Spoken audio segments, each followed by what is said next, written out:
Yo, what's up? Welcome back to another episode of the SWAS. We are in Atlanta for the Ambetter Health 400. As far as last week, I did hit my favorite bet, Alex Bowman top 10. I almost got Corey LaJoie top 10. He was in third, rounding the last turn and spun out. That would have been, I think it was plus 500. So that would have been was it plus 500?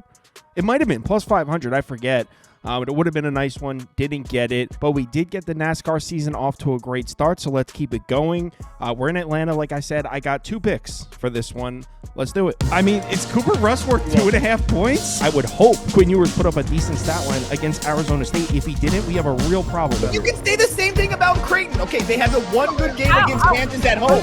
When Toast talks about the kicking market, it's like some earth is flat shit. Andy, true or false, this is going to be a dog walking. Dog walking. This is my dog walking of the day. I think it's going to be very ugly. Dog walking. I think this is going to be ugly. Hey, get the sauce. The first driver I like is Daniel Suarez, currently sitting at plus 3,000 to win. I'm eyeing up that top 10 finish plus 160. Check this out. This guy's an absolute monster here in Atlanta.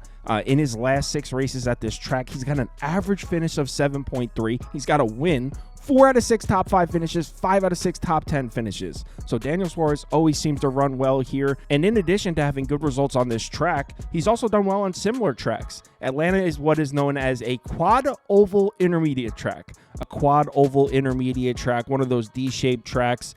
In his last 12 races at quad oval intermediate tracks, he's got an average finish of 11.7, 1 win. That's the win at Atlanta. 9 of 12 top 20 finishes. So he runs well on these type of tracks. So if he's such a beast here at Atlanta, why are we getting him at such a good price? Well, it could be the fact that he's starting back at 38th, so he's starting all the way in the back of the field. That was the same thing with Alex Bowman last week. I don't care about that, although it is more difficult to pass at Atlanta than it is at Daytona, not even close. But still, I'm not worried about starting in the back of the field. I bet Daniel Suarez. I have a top 10 ticket at plus 160. I even sprinkled the plus 3,000 to win. So I'm on Suarez here next. Next up, we're going to talk about a little bit more of a long shot, but I like this pick here, Chase Briscoe.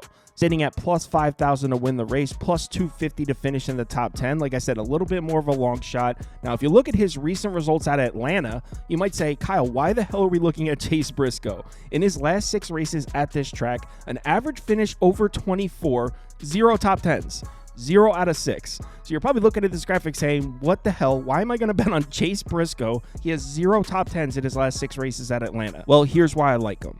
Number one, Chase Briscoe's got a new job this year. He's driving in the 19 car, one of the Joe Gibbs car. That's Martin Truex's old job. So he's on a better team now, which means we should expect to see some better results from Chase Briscoe this season. But number two, look at his results at Texas, which is another one of those D-shaped oval tracks. In his last 3 races at Texas Motor Speedway, average finish of 7, 3 top 10s, 3 out of 3. In his last 3 races at Texas, he's finished in the top 10 every single time. And another reason I like Chase Briscoe here is he was in the headlines this week. He got penalized for his car at Daytona. It failed inspection after the race.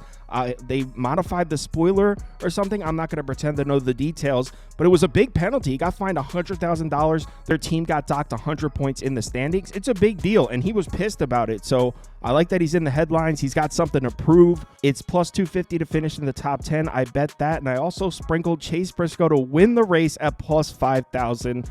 So those are my 2 bets for Atlanta. Let's have ourselves a good one. Hit me up in the Discord if you need me.